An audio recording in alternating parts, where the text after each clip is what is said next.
अनुराग ठाकुरे તેમની આગવી શૈલીમાં ઉદ્બોધન કરી જણાવ્યું હતું કે નરેન્દ્ર મોદીની સરકારે દેશના સર્વાંગી વિકાસ સાથે સાથે આપણા દેશની વિરાસતની કાયાપલટનું પણ અદ્ભુત કામ કરી બતાવ્યું છે। દેશના સુપ્રસિદ્ધ તીર્થસ્થાનોનો વિકાસ થવાથી દેશમાં એકતાની ભાવના સુદૃઢ થઈ છે। મોદી સરકારે નાત જાત ધર્મના ભેદભાવ વગર દેશના તમામ વર્ણના લોકોને તેમનો હક અને સરકારી યોજનાઓમાં સીધો લાભ મળે તેવી વ્યવસ્થા ગોઠવી છે। રામ મંદિરના વિવાદનો ઉકેલ આવતા માત્ર 2 જ વર્ષમાં ભવ્ય મંદિરનું નિર્માણ મોદી સરકારે કરી બતાવ્યું છે। જામનગરનો ખાસ ઉલ્લેખ કરતા તેમણે જણાવ્યું કે Jamnagar Bandhaninagar, brass city, oil hub તથા અખંડ રામધૂન માટે સમગ્ર દેશમાં અને વિશ્વમાં સુવિખ્યાત થયું છે। अनुराग ठाकुरे नरेंद्र मोदी सरकारनी सिद्धिओ जणावी हती, जेमां 4 करोड़ मकान, 12 करोड़ शौचालय, उज्ज्वला योजनानो लाभ करोड़ों देशवासीओने मळ्यो छे। 80 करोड़ लोकोने मफतमां अनाज सरकार आपे छे अने ते आगामी 5 वर्ष सुधी चालू रहेशे। आगामी टर्ममां भाजप सरकार मफत अनाज उपरांत मफत इलाजनी सुविधानी गेरंटी आपे छे। देशनी अर्थव्यवस्था कोंग्रेसना शासनकाळमां साव लथड़ी गई हती, तेना स्थाने આજે ભારત વિશ્વની 5મી અર્થવ્યવસ્થા બની છે। નિકાસમાં વધારો, જીડીપીમાં વધારો, ફોરેન રિઝર્વ ફંડમાં વધારો મોદી સરકારની સફળતા છે। આત્મનિર્ભર ભારતના સંકલ્પ સાથે મોબાઈલ ફોનના ઉત્પાદનોએ વિક્રમ સર્જ્યો છે। ભારતીય સેનાને બુલેટ પ્રૂફ જેકેટ, લડાયક વિમાનો, અન્ય આધુનિક શસ્ત્રો આપી સેનાને મજબૂત બનાવાઈ છે। ડિફેન્સના ઉત્પાદનો ભારતમાં જ થઈ રહ્યા છે। દેશની સુરક્ષાને વધુ સુદૃઢ બનાવાઈ છે। ભારત સામે અત્યારે કોઈ દુશ્મન આંખ ઉઠાવી શકતું નથી। દેશના ગામડે ગામડે સરકારી યોજનાઓ, વિકાસ કામોના લાભ, સુવિધાઓ ઉપલબ્ધ થઈ છે। તે કેન્દ્રના સબળ નેતૃત્વના કારણે શક્ય બન્યું છે અને પૂર્ણ બહુમત સાથેની સરકાર બનશે તો અડગ નિર્ણય શક્તિથી ભારતનો વિકાસ જેટ ઝડપે શક્ય બનશે। મોદી સરકારે ભ્રષ્ટાચાર મુક્ત ભારતનો સંકલ્પ કર્યો છે અને છેલ્લા 10 વર્ષમાં ભ્રષ્ટાચારનો એક પણ આરોપ આ સરકાર સામે લાગ્યો નથી। તેમને ઉદ્બોધનના અંતે પૂનમબેન માડમના કાર્યોની અને લોકપ્રિયતાની પ્રશંસા કરી તેમને આશીર્વાદ આપી જંગી લીડથી જીતાડવા હાકલ કરી હતી। देश में एक बार फिर अवसर आया है। सेवा, सुशासन, विकास और गरीब कल्याण की पहचान बन चुकी भारतीय जनता पार्टी और नरेंद्र मोदी जी की सरकार, जिन्होंने पिछले 10 वर्षों में देश को नई ऊंचाइयों पर पहुंचाया। हमें मिला क्या था? एक भ्रष्ट शासन, लड़खड़ाती चरमराती अर्थव्यवस्था, दुनिया में गिरता हुआ भारत का नाम उस समय। लेकिन 10 वर्षों की अनथक प्रयासों के कारण आज प्रधानमंत्री मोदी जी के नेतृत्व में भारत दुनिया की 5वीं बड़ी अर्थव्यवस्था बना। गरीब कल्याण के इतने कार्य हुए कि करोड़ों गरीबों को पक्के मकान, शौचालय, मुफ्त में इलाज, मुफ्त में अनाज, गांव-गांव, घर-घर बिजली, मुफ्त में वैक्सीन से लेके अन्य। इसी तरह से सड़क, शिक्षा, स्वास्थ्य के अनेकों सुविधाएं मिली। अगर मैं यहीं पर कहूं तो सौराष्ट्र रीजन का सबसे बड़ा फ्लाईओवर यहाँ पर मिला। भारतमाला प्रोजेक्ट के सबसे बड़े प्रोजेक्ट्स में से एक यहाँ पर मिला।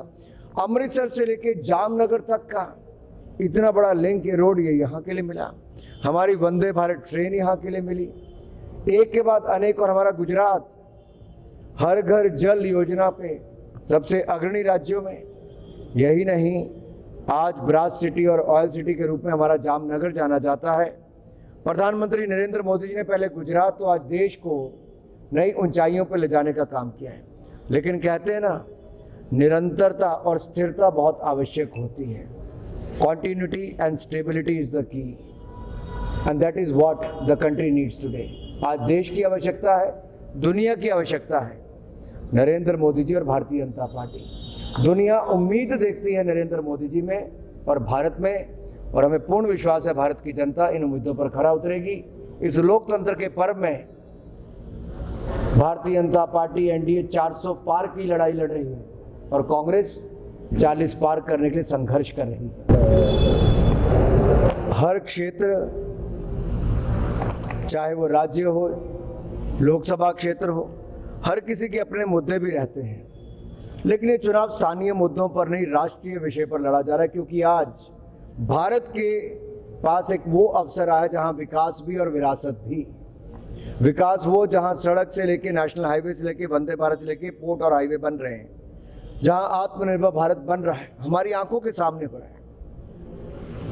करतारपुर कॉरिडोर से लेके हेमकुंड साहब तक रोपवे पहुंचाने से लेके बौद्ध सर्किट और केदारनाथ धाम, सोमनाथ धाम, काशी विश्वनाथ धाम, महाकाल लोक धाम, ये सब का निर्माण भी हुआ। तो वहीं दूसरी ओर एक ऐसे अवसर भी हम सबके सामने आए हैं कि विरासत के साथ साथ विकास को नए पंख लगे। कल तक चंदा मामा की लोरियां सुनते थे, चंद्रयान मिशन की सफलता होती है, मंगलयान, चंद्रयान और अब गगनयान की तैयारी है। ये नए भारत की बुलंद तस्वीर है जो पिछले 10 वर्षों में मजबूत नींव प्रधानमंत्री मोदी ने रखी। अब विकसित भारत बनाने की तैयारी है कि पिछली बार 303 हुए थे, अब 404 होंगे। શરદ કુમાર કલ્યાણજી વસંત દાતા પરિવારનું સન્માન માનવ સેવાના યજ્ઞ સમાન યોજાયો. રક્તદાન કેમ્પ. જામનગર લોહાણા મહાજન દ્વારા દર વર્ષની જેમ આ વર્ષે પણ રામનવમીના પારણાની નાત સમૂહ જ્ઞાતિ ભોજનનું આયોજન 7 રસ્તા સર્કલ પાસે અયોધ્યા નગરી એમપી શાહ કોમર્સ કોલેજના મેદાનમાં કરવામાં આવ્યું હતું. સૌ પ્રથમ પરંપરા પ્રમાણે જલારામ બાપા તેમજ રામ ભગવાનની આરતી અને માસ્તાન ભૂદેવોને ભોજન કરવામાં આવ્યું હતું. ત્યાર પછી મોટી સંખ્યામાં લોહાણા જ્ઞાતિજનોએ સહપરિવાર ભોજન પ્રસાદીનો લાભ લીધો હતો. આ પ્રસંગે યોજાયેલા સમારંભમાં રઘુવંશી અગ્રણી શરદકુમાર કલ્યાણજી વસંત દાતા પરિવારનું લોહાણા મહાજન તરફથી સન્માન કરવામાં આવ્યું હતું. આ ઉપરાંત સમારંભના સ્થળે માનવ સેવાના યજ્ઞ સમાન રક્તદાન કેમ્પ યોજાયો હતો. આ સમૂહ ભોજનનો લાભ અંદાજે 20,000 જ્ઞાતિજનોએ લીધો હતો. લોહાણા મહાજનના આગેવાનો, પેટા સંગઠનોના હોદ્દેદારો, કાર્યકર ભાઈ બહેનો જહેમત ઉઠાવી હતી. આ પ્રસંગે ખાસ ઉપસ્થિત એવા Reliance group president Dhanrajbhai Nathwani, જૂનાગઢના ડેપ્યુટી મેયર ગિરીશભાઈ કોટેજા, રાજકોટના પૂર્વ મેયર જનકભાઈ કોટક, જિલ્લાના પ્રમુખ તથા ઉપપ્રમુખ તથા હોદ્દેદારોએ અગ્રણીઓ ખાસ હાજર રહ્યા હતા. શ્રી રામચંદ્રજી પ્રાગટ્ય મહોત્સવ સમિતિ જામનગર દ્વારા છેલ્લા ઘણા વર્ષોથી આ રામનવમી એટલે કે પ્રભુ શ્રી રામચંદ્રજીના જન્મદિવસને રઘુવંશી ગૌરવ દિન તરીકે અમે ઉજવી રહ્યા છીએ, જેને અનુસંધાને વિવિધ કાર્યક્રમો કરતા હોઈએ છીએ. રામનવમીના બીજા દિવસે અમે પારણાની નાત રઘુવંશી પરિવારો માટે કરતા હોઈએ છીએ. આ વખતે રઘુવંશી પરિવારને વિશેષ આનંદ છે કે મારા આરાધ્ય દેવ પ્રભુ શ્રી રામની પધરામણી અયોધ્યામાં 500 વર્ષ પછી થઈ છે, ત્યારે ખૂબ ખુશી સાથે જણાવતા આનંદ થાય છે કે આ વર્ષે પણ અમે ખૂબ સારી રીતે રામચંદ્રજીના રામનવમીની ઉજવણી કરી છે. અમે રામનવમી એટલે કે રઘુવંશી ગૌરવ દિન તરીકે ઉજવીએ છીએ, જેને અનુસંધાને વર્ષો મુજબ આ વર્ષે પણ અમે અહીં જામનગર અયોધ્યા નગરી એમપી શાહ ગ્રાઉન્ડમાં સમસ્ત રઘુવંશી પરિવાર જામનગરનું નાતનું આયોજન કરેલું, જેમાં અંદાજે 25,000 ભાઈઓ બહેનો લોકોએ પ્રસાદી લઈ રહ્યા છે અને લેશે. ત્યારે સાથે સાથે વિશેષમાં આ વખતે બ્લડ ડોનેશન કેમ્પનું પણ આયોજન કરેલું છે. અને આ વખતે રામચંદ્રજીની પ્રાગટ્ય સમિતિ દ્વારા આયોજિત અને શરદકુમાર કલ્યાણજી વસંત પરિવાર દ્વારા પ્રાયોજિત એમના સહકારથી આ વખતની નાત કરેલી છે. અને અમે આ કાર્ય પ્રભુ શ્રી રામચંદ્રજીના આશીર્વાદથી પૂરું કરીએ એવી જ અપેક્ષા સાથે આભાર, તમામ મીડિયા જગતનો પણ અમે આ તકે આભાર માનીએ. જામનગર લોકસભા બેઠક ઉપર સતત ત્રીજી વખત ભાજપના ઉમેદવાર તરીકે સાંસદ પૂનમબેન માડમે આજે પોતાની ઉમેદવારી નોંધાવી હતી. ઉમેદવારી પત્ર ભરવા માટે જતા પહેલા તેઓએ પોતાની માતાના આશીર્વાદ લીધા હતા. ઉમેદવારી પત્ર ભર્યા બાદ તેઓએ હાલારવાસીઓના સમર્થનની 5 લાખની જંગી સરસાઈથી જીત મળશે તેવો વિશ્વાસ વ્યક્ત કર્યો હતો. સ્વસ્તિક સોસાયટીમાં આવેલા નિવાસ સ્થાને આજે ઉમેદવારી નોંધાવતા પહેલા સાંસદ પૂનમબેન માડમે પોતાના પિતા સ્વ હેમંતભાઈ માડમની તસવીર સમક્ષ પ્રાર્થના કરી હતી, તેમજ તેમના માતાના આશીર્વાદ મેળવ્યા હતા. પૂનમબેને ભગવાનની પણ પૂજા કરી આશીર્વાદ લીધા હતા. આ પછી તેઓ ભાજપના સિનિયર નેતાઓની સાથે ભાજપના મધ્યસ્થ ચૂંટણી કાર્યાલય પહોંચ્યા હતા અને ત્યાંથી જિલ્લા સેવા સદન ખાતે ઉમેદવારી નોંધાવવા ગયા હતા.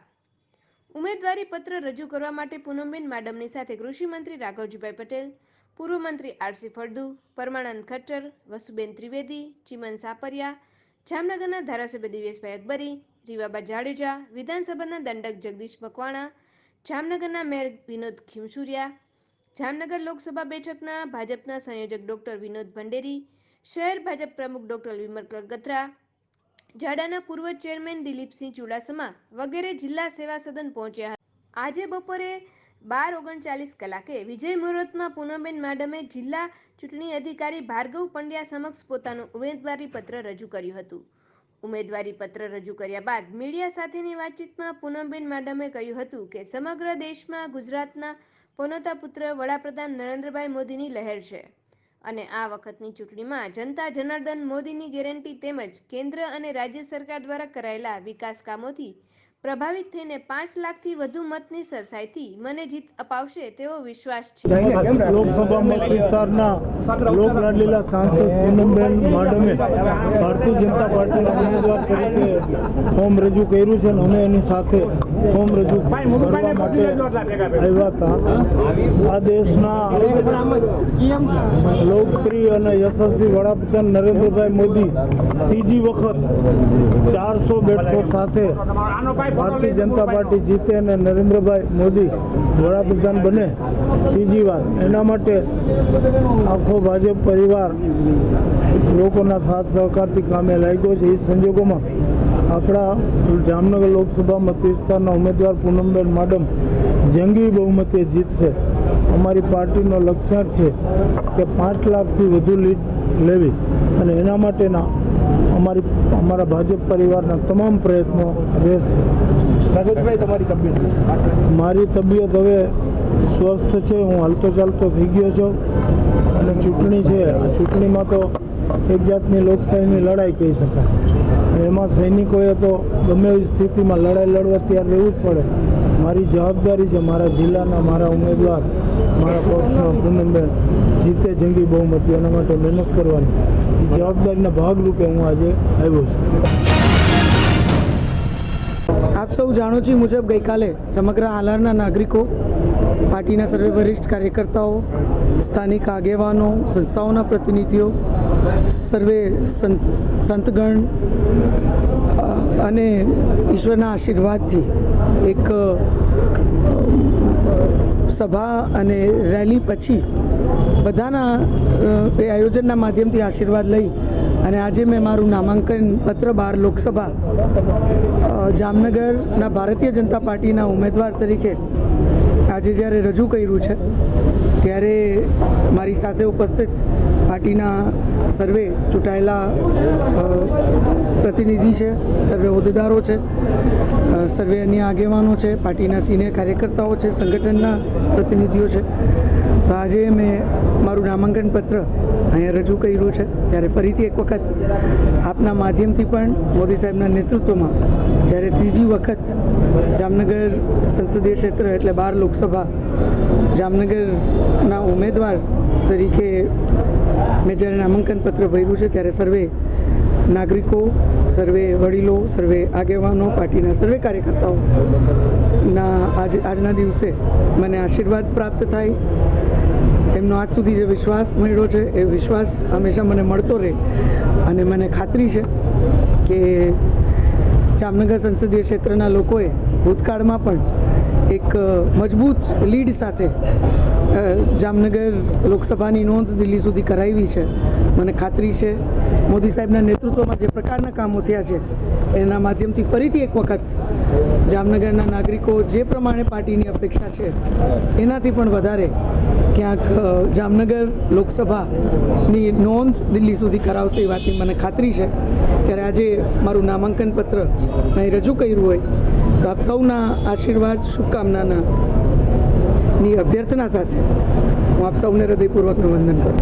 લોકોમાં ખૂબ ઉત્સાહ છે અને સૌથી સારી વાત એ છે કે ભારતીય જનતા પાર્ટીના કાર્યકર્તા તરીકે અને ચૂંટાયેલા પ્રતિનિધિ તરીકે પણ મોદી સાહેબના નેતૃત્વમાં જે પ્રકારના કામ થયા છે એમાં ક્યાંક નાગરિકો વચ્ચે પણ એ માત્ર કામની વાત લઈ, સકારાત્મક વાત લઈને અમે જઈ શકીએ છીએ।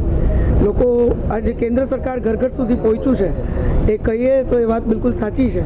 તો આ જ પ્રકારની વાત લઈ અને આખું ઇન્ફ્રાસ્ટ્રક્ચરલ ડેવલપમેન્ટ હોય, પોલિસી, નીતિ વિષયક નિર્ણયો ના લાભો જે જામનગરને થયા છે એ તમામ વાત લઈને લોકો વચ્ચે જાય છે ને લોકો વચ્ચે ખૂબ જ ઉત્સાહ છે.